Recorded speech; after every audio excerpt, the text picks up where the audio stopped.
Comment étudier ces projets, comment trouver la poutre la plus sollicitée, comment paramétrer Robot Structural Analysis professionnel suivant la norme HeroCode 2, comment je fais afin de bien dimensionner la poutre jusqu'à trouver la poutre qui était la plus sollicitée. Les amis, nous allons continuer nos séries de formations là. Cette fois-ci, nous allons voir ensemble avec vous comment vous serez à mesure donc de dimensionner, cette fois-ci, la poutre la plus sollicitée, suivant la norme HeroCode donc 2, et ensuite d'achever ces projets. Alors, pour ce faire, c'est simple. Déjà, abonnez-vous massivement sur notre chaîne YouTube, likez nos contenus ainsi que partagez.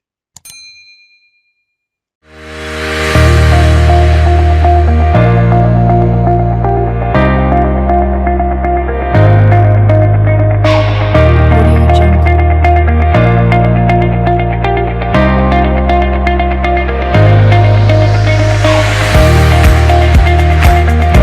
Audio Jungle.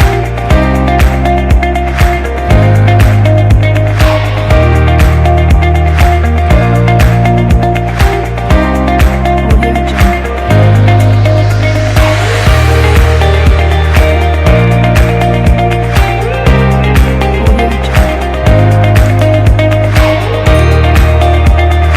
Voulez-vous devenir expert, maîtriser les dimensionnements? Voulez-vous maîtriser le logiciel Robot Structural Analysis professionnel? Voulez-vous comprendre les dimensionnements avec Jinkonga Tutoriel? Abonnez-vous sur notre chaîne YouTube, abonnez-vous sur notre page Facebook, abonnez-vous sur notre page Instagram, abonnez-vous sur notre page TikTok, contactez-nous, achetez vos formations et vous serez bel et bien très compétitif. Merci, au revoir. Bonjour tout le monde, j'espère que vous allez bien. Comment je fais pour dimensionner la poutre la plus sollicitée dans ces projets? Le même projet d'un réservoir cylindrique enterré, un réservoir qui est bien sûr plein, mais cette fois-ci la dimensionner suivant en fait la méthode HeroCode 2. Comment je fais pour dimensionner la poutre? D'abord les amis, je vais commencer par sélectionner toutes mes poutres. Je clique à vide. Pour ce faire, je vais utiliser toujours la sélection spéciale. Je prends édition, sélection spéciale, et puis par couleur. Je vais cliquer sur attribut. Je cherche maintenant la poutre en question. Je prends poutre cylindrique avec sa section de 60 x 100. Je clique là. Je vais les isoler. Voilà, toutes mes poutres sont là. Et ensuite, je clique ici. Croquis déprofilé. Je peux cliquer à vide. Alors, là maintenant, je prends MNT. Je vais prendre le moment suivant la direction des Y. J'applique. Je vais cocher la description ainsi que différencier. Pourquoi pas uniforme aussi. Et là, je viens appliquer. Alors, je me rends compte que le diagramme, l'échelle des diagrammes ne me convainc pas. Et donc, je suis obligé d'augmenter ça un tout petit peu. Voilà, j'augmente. OK. Déjà, à ce niveau ici, je vois très bien le fil de la poutre la plus sollicitée. OK, c'est ce fil ici. En réalité, c'est ce fil ici. Vous voyez, ça se voit déjà. Alors là, c'est suivant la direction des Y. Je vais vérifier aussi les moments des torsions suivant la direction des X. Question de me rassurer. X, c'est minime, 35,14, mais tandis que Y, c'était dans les 375,33. Alors, je m'en vais voir aussi suivant le sens des Z, c'est minime, et donc je considère seulement les Y. Je clique à vide. Pour me rassurer de la barre ou de la poutre la plus sollicitée, je m'en vais également vérifier suivant la deuxième méthode. Donc, je prends résultat. Je vais prendre effort. Je clique sur extrême globaux. Vous allez voir ici moment de torsion, moment suivant X. La valeur max, exactement, c'est la même valeur trouvée de l'autre côté. C'est ça, donc max. Déjà, la barre, c'est la barre numéro 88. Max, c'est 35,14. Min aussi 35,14. Alors, dans l'autre sens, suivant la direction des Y, c'est là où j'ai la vraie valeur max. OK? 362,25. OK? Positif. Et 277,78. De l'autre côté, c'est inférieur que la valeur trouvée dans le sens des Y. Donc cela stipule que je vais considérer ça. La barre, ça sera la barre numéro 30. Vous voyez la barre numéro 30. Je peux rentrer sur vie ici. Je rentre sur vie. Je mets la barre là. Je mets 30 et puis je fais Enter. Vous voyez, dès que je fais Enter, vous allez vous rendre compte que je trouve quasiment la même barre. OK? La même barre. Alors, maintenant, je vais passer au dimensionnement. Je viens là. Je vais prendre d'abord toujours paramètres réglementaires. C'est très important. Paramètres réglementaires, je vais définir un autre type de ferraillage. C'est toujours suivant la norme Aerocode. Suivant Aerocode 2. Alors, les noms ici, je vais mettre poutre. Je vais mettre poutre la plus chargée. OK. Suivant Aerocode 2. Je prends flexion simple. Matériaux. Je vais modifier également. Je prends béton 25. Béton 25 et puis poids volumique, ça sera le 2500. Comme toujours, le 2500. Et là, je prends haute adhérence 400. OK, là c'est super. J'ajoute. J'ai déjà ajouté. Voilà, je me rassure que c'est ce qui est sélectionné. Et puis j'applique. OK, je mets également les numéros de la poutre. Dimensionnement. Ferraillage réel, élément béton armé. Voilà. J'enlève les laisses. La poutre est là. C'est une poutre continue ayant des travers. Donc, je viens au niveau de mes travers. Déjà, côté fil, je n'ai aucun souci. Côté travers, maintenant. Je vais modifier l'appui de l'autre côté. Ça sera un appui glissant. Je sélectionne ça aussi.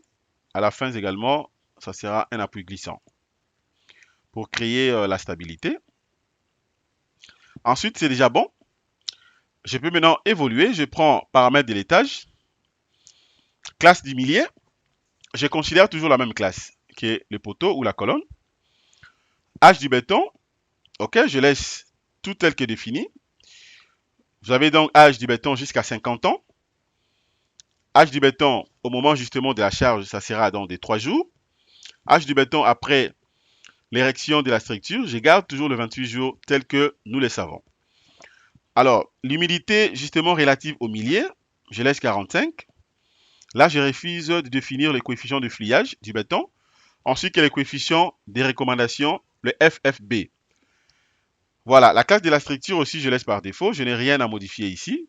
Je confirme. Je viens là. Option de calcul.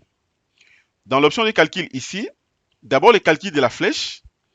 La flèche admissible, ça sera prise en compte par le ferraillage plutôt, ou ça sera défini par la géométrie. Déjà, vous allez voir ici par géométrie, sera figé, d'autant plus que la géométrie n'a pas été créée après. OK? Mais la géométrie est fonction d'une structure qui existait déjà. Et donc, je laisse par ferraillage. Et d'autres recommandations ici, je vais laisser par défaut. Il fera les choix pour moi, comme on a fait de l'autre côté. Option, optimiser la géométrie. Tout est fixé, ça dit la hauteur et la base. Parce que concernant la poutre, je n'ai que des éléments là, la hauteur et la base. Là également, option avancée, je n'ai rien à modifier. Exigence du tenue au fait, c'est toujours aucun.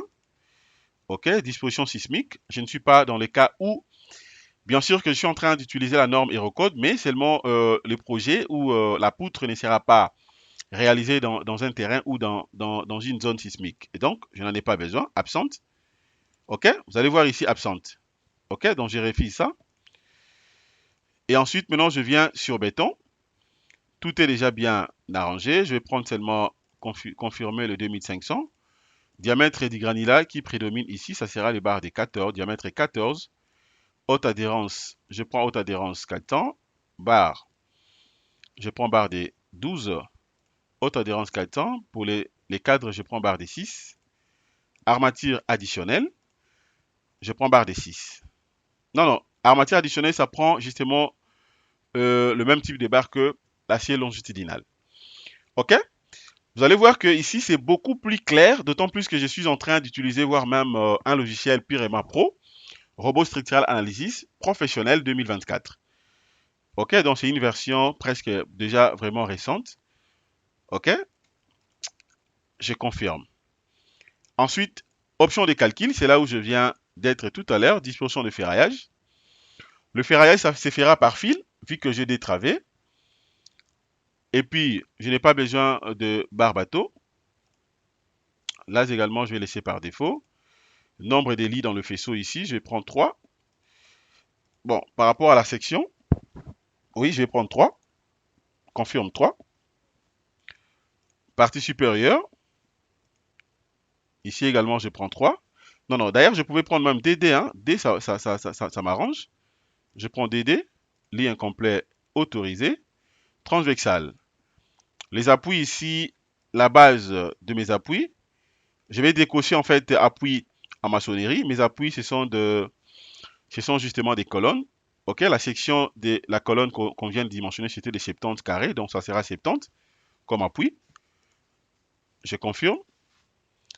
Ensuite, les cadres, fera les choix.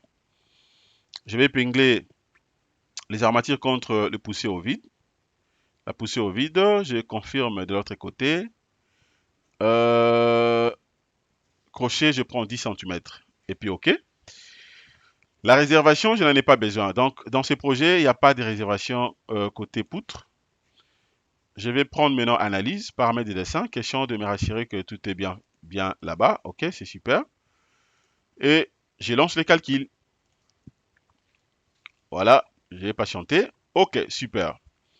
Je viens de lancer les calculs. Regardez ce qu'il m'a donné. OK. Voilà, calcul de réservation plein suivant la norme Aerocode 2. OK, donc c'est ça.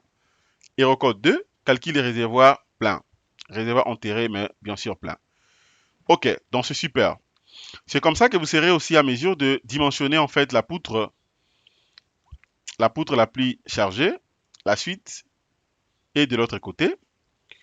Je m'en vais voir la note de calcul, question de me rassurer que je n'ai aucune erreur. Vous voyez? Vous voyez? Donc c'est ça la différence entre Bayel et Aerocode 2. Le dimensionnement dans Aerocode, la note de calcul, en tout cas, c'est bien détaillé. En fait, là, vous aurez plusieurs éléments. Par exemple, rien que tout au début déjà, ça vous donne le nom du projet. Vous avez dans les codes du niveau, la code du niveau, largeur de fissuration, le milieu, coefficient de pliage et tout ce qui va avec. Je descends également, les éléments sont là jusqu'à la fin. La méthode de calcul, suivant la norme, toujours Aerocode. Je descends. Voilà, jusqu'à la fin. OK. Et ensuite, maintenant, je m'en vais voir aussi le ferraillage. Pour le ferraillage, c'est ça? OK. Voilà, la suite est de l'autre côté. Poutre diagramme est là.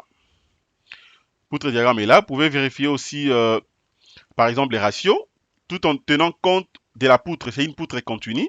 Et donc, c'est considéré comme une poutre hyperstatique parce que vous avez deux travées et plusieurs appuis. Vous voyez, donc vous pouvez vérifier aussi les ratios. Vous savez très bien comment le faire. Et la poutre vie est là.